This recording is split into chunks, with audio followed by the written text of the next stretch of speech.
How's it going, everyone? Welcome to another episode of the Respect and Pray Show. I am your host, Miguel Mike Medina. In this episode, we have someone who is a content writer, editor. He has his own blog. He has experience with social media marketing, researcher. The list goes on and on and on. And he is in his early stages of this field. And I just had to get him. I had to get him because I feel that he has a lot of potential. He has um, a lot of resilience and determination to go far in this field. So, and this show is all about giving a lot of respect and praise for those who are doing a great job. They might be established or not, but I try to aim more for people that are starting out, that are building blogs. So, but hey, we welcome open arms with anyone that is doing great things with their lives and just having impeccable careers. So enjoy this interview. I hope you enjoy it and get to know more about this individual that I'm gonna be interviewing today.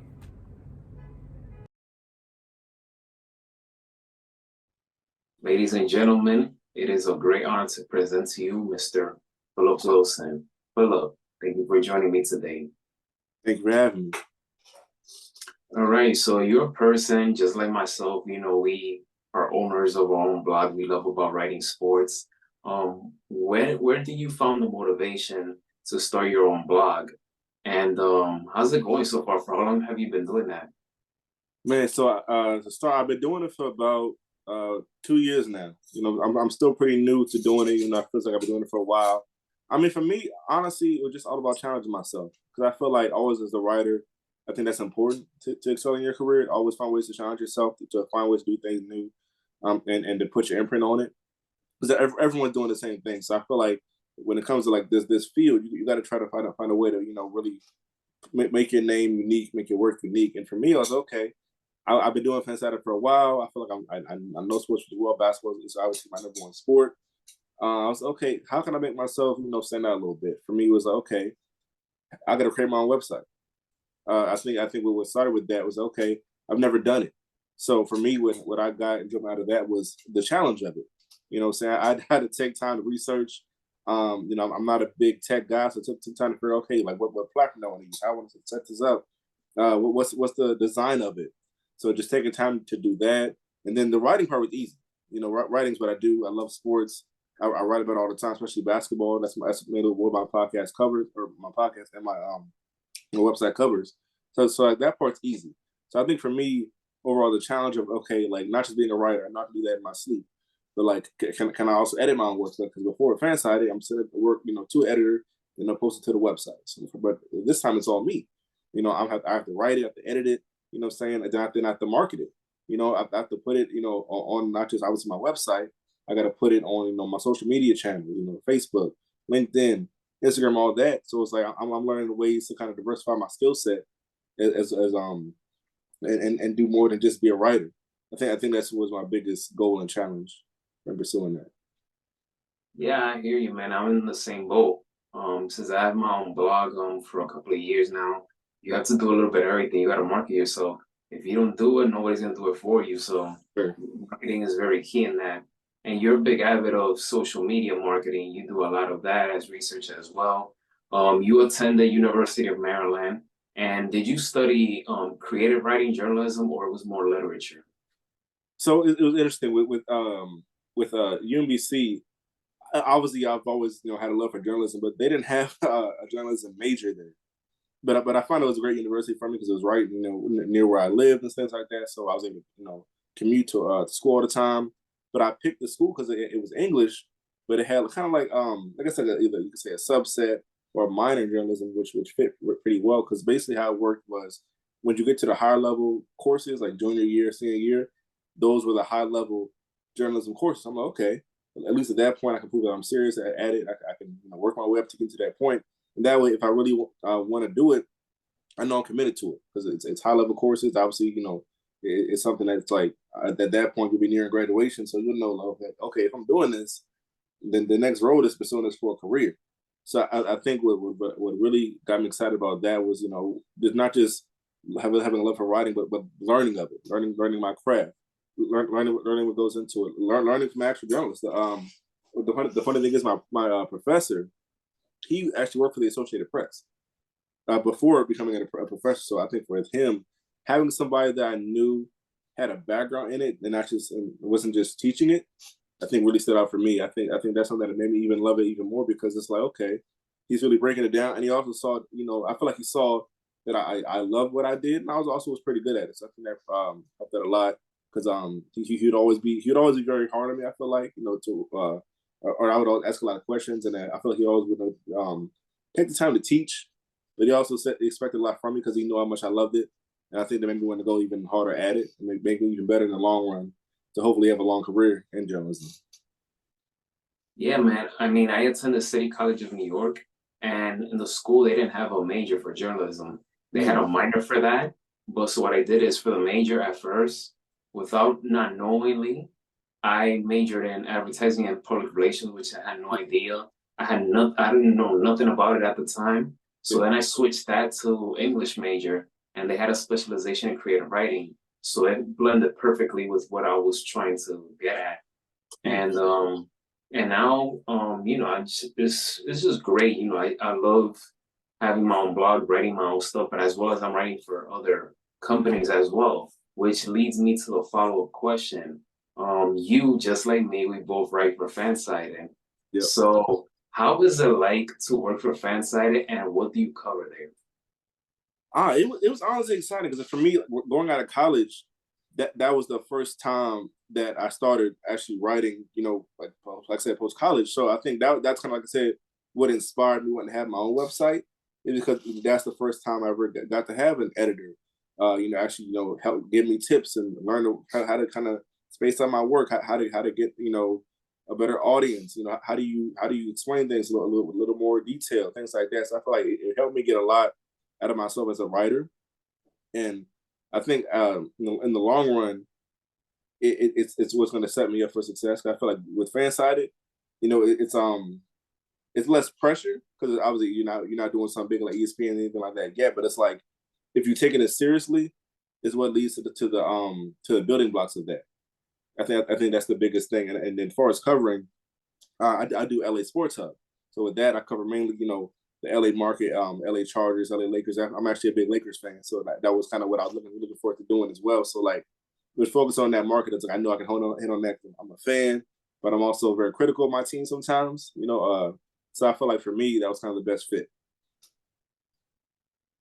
Yeah, I mean, Fansite is one of those sites where it's a nice way for you to get your feet wet, get that experience from a writing standpoint. I've been with them for 2 years now, and I enjoy writing for them. I first started writing for the Blue Jays, and then from there made a transition writing for Saturday Blitz. Basically, is writing college football of any team, any story. So I'm enjoying that so far. But yeah, we have that similarity going on. Um,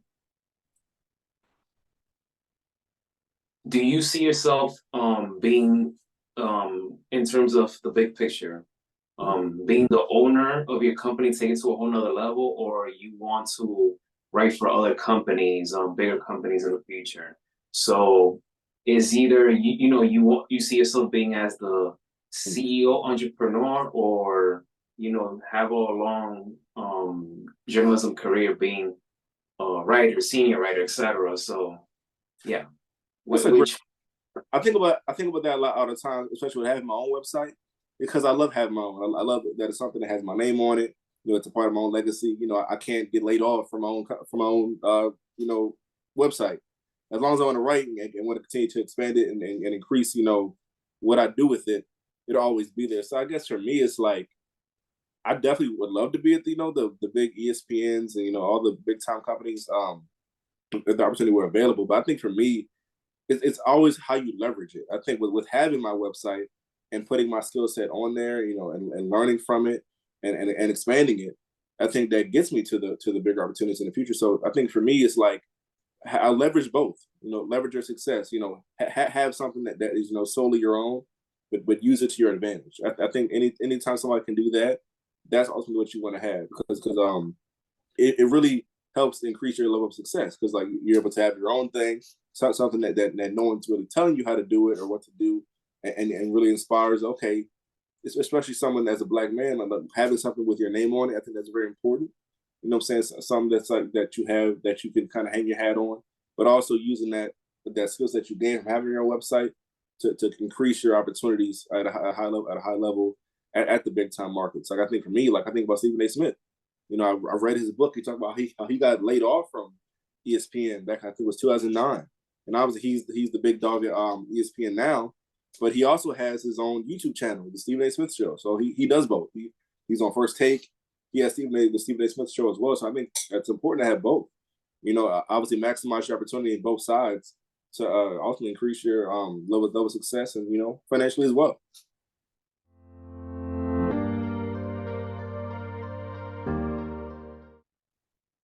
What's your favorite breakfast meal? I'm a big breakfast guy, bro. That's tough. My favorite breakfast meal, honestly, shoot. I mean, I can go. You gotta go pancakes, bro. Cause I cook. I'm a pretty good cook. You know what I'm saying? Not my wife at least says I'm a good cook. You know what I'm saying? So I probably gotta go blueberry pancakes. To be more specific. Favorite late night snack? Late night snack. I've been kind of chilling on that. I ain't gonna lie. I used to do it all the time. I've been trying to get a little more healthy. I'm approaching 30. I'm gonna be 29 on April 14th. So I try to chill on snacking. But honestly, my go-to, especially as a kid, bro, Doritos, Cool Ranch Doritos. I still love them. I kind of chill on them now, but definitely I feel like Cool Ranch Doritos is my late night go-to still. At least would be. Top 3 favorite travel destinations that you want to check it off your bucket list. Ooh, that's a great question because that's me. Honestly, that's the main reason I want money because I want to travel. You know what I'm saying? Jamaica I haven't been there yet, but my wife has. She's part Jamaican on her mom's side, and she always talks about how beautiful it is, and how obviously the food is amazing. Definitely Jamaica. Let's see. I'm gonna go more international spots. That's a great question. Australia. I love to go to Australia, even though I'm scared of some of the dangerous animals they have over there. Because I grew up a big Steve Irwin fan. You know what I'm saying? So I love Australia. I love just the vibe over there. I love to see it in person. Let's see, one more. That's tough. I might have to go Japan because with Japan, I'm a big anime fan. You know what I'm saying? So I feel like there it just makes so much sense. The culture there, I love the culture. It's amazing. Obviously, like I said, the food. I'm a big food guy. You know what I'm saying? I love that. So I mean, I'll probably say Japan. Give me your top 3 favorite old school NBA jerseys. Ooh, okay. I mean, I gotta show up to. You said top 3. Yeah, top 3. Top 3. Okay, I gotta go. I mean, you can't not say Vince Carter because he's going to the Hall of Fame now. So I gotta say the Vince Carter era, the early 2000s. Raptors jersey was fire. You gotta go. One that I like. I don't know if this would be more of a favorite is the Charlotte Hornets. The '90s Charlotte Hornets one was tough. Alonzo Mourning, shout out to him.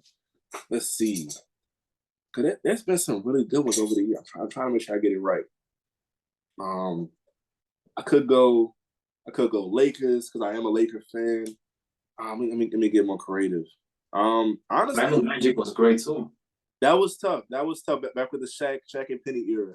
Honestly, though, even though they were trash at the time, the Vancouver Grizzlies jerseys were really dope. Oh yeah, Yeah, man, for sure. That teal color. Oh, yes, sir. Honestly, they got to bring that back more often, for real.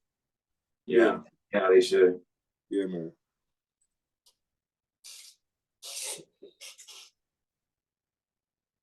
Name a basketball player that you would love to sit down and pick their brain, whether they're dead or alive. That's easy. I mean, if you can see it in the background, my mentality, easily the late great Kobe Bryant. I mean, honestly, he was a dude for me that like first really got me into basketball. I mean, I played basketball before then, because before Kobe, I was a big AI fan, obviously Jordan. I think, but for me, he was a dude that helped me take basketball more seriously, because I saw with the work somebody could put in. You know, before him, he was a dude I thought like, okay, basketball is just people are just so naturally talented and gifted. You're a great athlete. You're super tall. You know, you'll be able to do whatever. But I think he was one of the first athletes for me that I learned. Okay, like if you have an insane work ethic, that's what really makes you stand out. It's not just having the great ability and all that, but it's like everyone you know in the NBA is athletic, strong. You know what I'm saying, physically gifted, but it's the mind that really stands out more so than the physical. So I think definitely Kobe Bryant, his basketball IQ is one of the greatest of all time. Obviously, he is one of the greatest of all time as a player, but I think definitely him for sure. Yeah, man, it's still surreal that he's gone way too soon.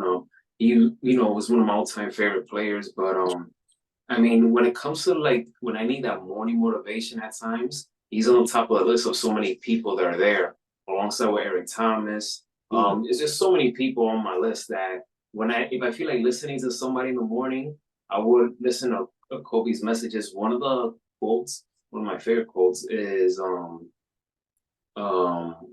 Patrick Bet David had interviewed him Yeah, before he yeah, passed. yeah. And I forgot what was the question, but I'll give you what Kobe said. He Mm-hmm. said, if you want to win, come play with me. If you want to be second, go play somewhere else.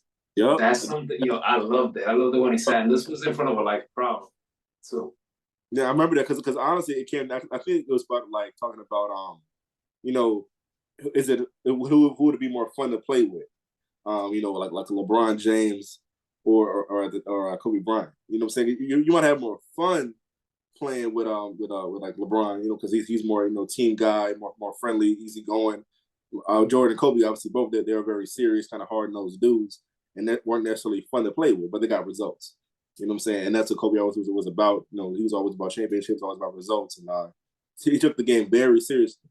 You know what I'm saying? He wasn't out, going out just having fun all the time. His fun was putting the work in. You know what I'm saying? So I had to admire, especially at a young age, like trying to really grow myself as a person. Playing basketball just in life. He was definitely I looked up to for sure, and stuff like that. last one. Name me your dream matchup in the NBA Finals that you would love to be there to cover. For this season, it could be in the future. It could be any.